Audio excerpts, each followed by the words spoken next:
I'm going to be really honest.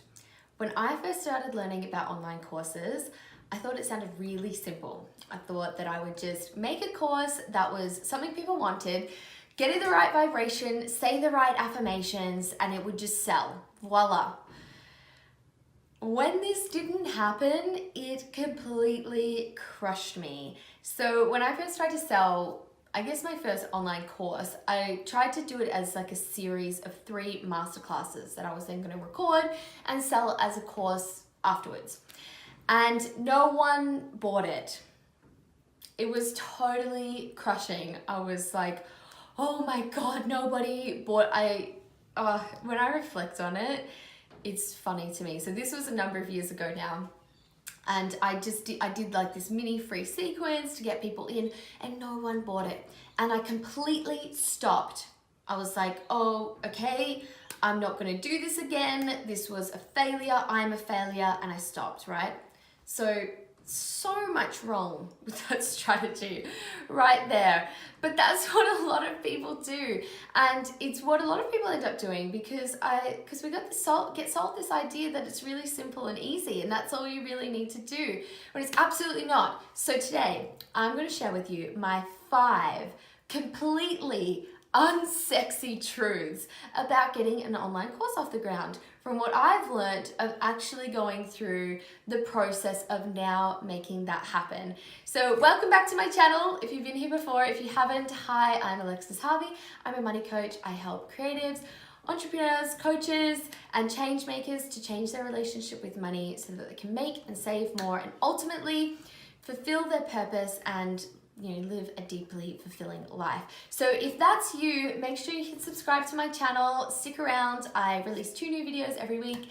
I'd love to have you here. And if you like this video, please give it a thumbs up. All right, guys. So one of the times that I launched my present online course, which is now very much up and going, which is fantastic.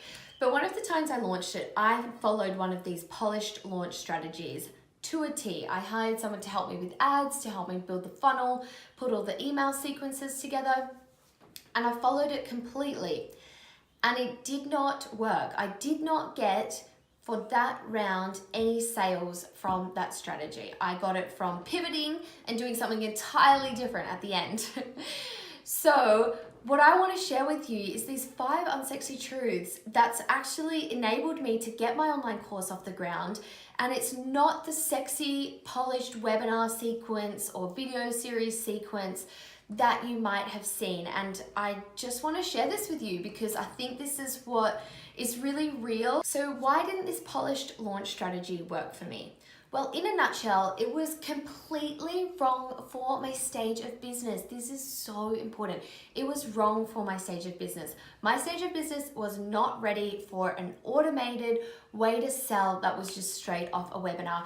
And I have seen this happen to lots of people now, especially because I was in this business mastermind group that was all people starting their online courses. And I saw so many people follow the polished launch strategy that we were actually taught in the program and not have results from it because it doesn't work in the very early stages of business or when you have a really small following. It just doesn't. So much I could say about that. It just doesn't. So it's really important to know what is important in these early stages, how you really get traction, how you really get things going. And that's what I want to share with you today in my 5 unsexy truths. So here they are. Number 1, it's about one-to-one connection. In the beginning, it is still about one-to-one connection until you are really huge and a certain level of big, and you have a lot of credibility, and you have that social proof. It's about one-to-one connection. You need to connect one-to-one with people in order to sell them into your course. So this being a thing that's online as well, one-to-one connection. You need to build one-to-one relationships. I'm not going to bang on about it, but one-to-one connection is really important. Depending, I'm going to kind of amend that a little bit, depending on your price point. So if you've got a lower price point, it's not as important. If you've got a high price point, it is important to have this one-to-one connection in these early stages. I would say my first launch of my current program was at a lower price point. So I did like a more intro launch, and I did have people buy that I wasn't one-to-one connection with. In my next launch, once I put it up to its full price, which it is still at now, I had maybe 1 or 2 people buy that wasn't through one-to-one connection. Everyone else was one-to-one connection. And when I've launched it again, it's still been, actually I think my next launch was everyone I had one-to-one connection with. So one-to-one connection, really important in early stages. Don't just try to do a webinar or a class and think that people will magically buy off it. My unsexy truth number 2 is that offering discounts in the beginning can be an abundant thing to do. So this was something that I had to learn through doing it. At the beginning, I didn't want to offer any discounts. I was very much of the mindset that I should never discount. I don't want to be a brand that, people know for discounting. But my business mentor actually really pushed and encouraged me to do this.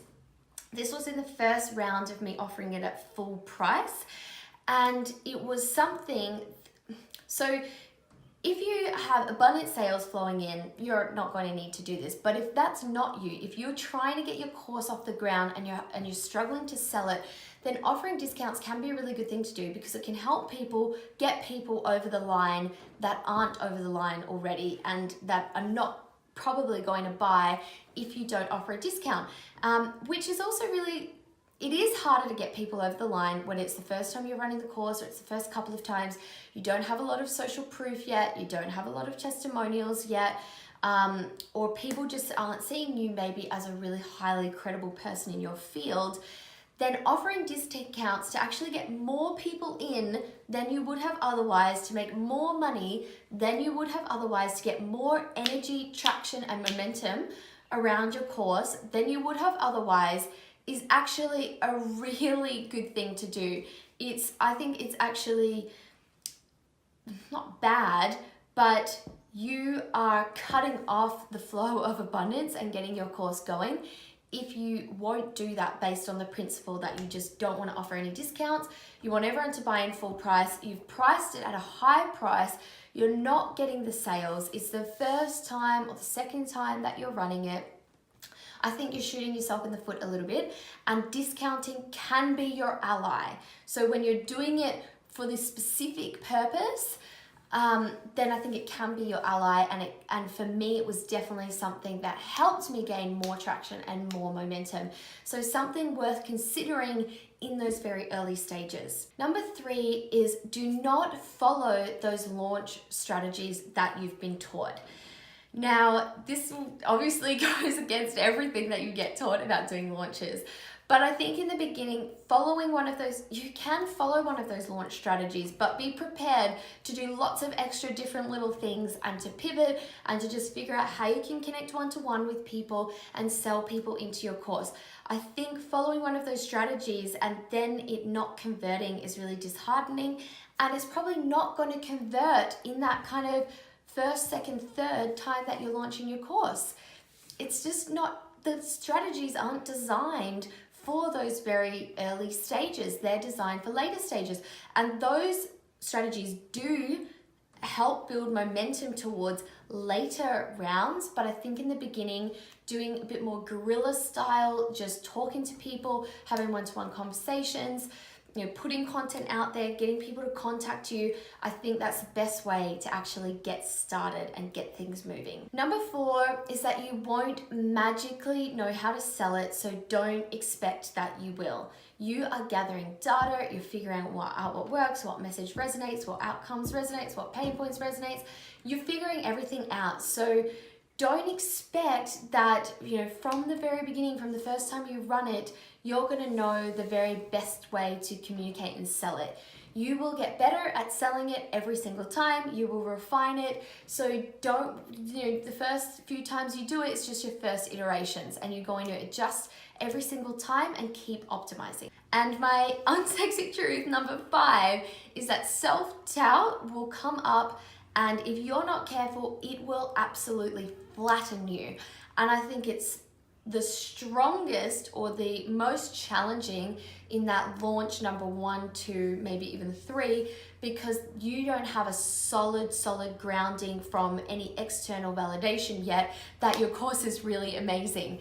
The more that you get that, the more grounded you get, the more confident you get in it, the easier it is to sell. So just know that in those first few launches, it's going to be a bit harder. Self-doubt's going to be a bit harder to manage. Self-worth, fears, fear of rejection, fear of abandonment, fear of putting yourself out there, the vulnerability, all of it's more intense in the beginning stages. So just be prepared for that. And what, you know, how you manage that is just so important. And also be gentle with yourself. So if it does kind of knock you flat a bit, that's okay. You know, it's going to get easier each launch. You're going to get better at managing it each launch. But know that that's coming, expect that it's going to come, and you're probably going to have a lot easier time with it. So that is my 5 unsexy truths about getting an online course off the ground. If you have any questions about it or comments, I would love to hear in the discussion. Pop them in the comments below. I'll reply to any questions that you might have there as well. And if you like this video, please give it a thumbs up, give it a like, subscribe to my channel if you haven't already and you want to keep getting content like this. And I will see you in the next video.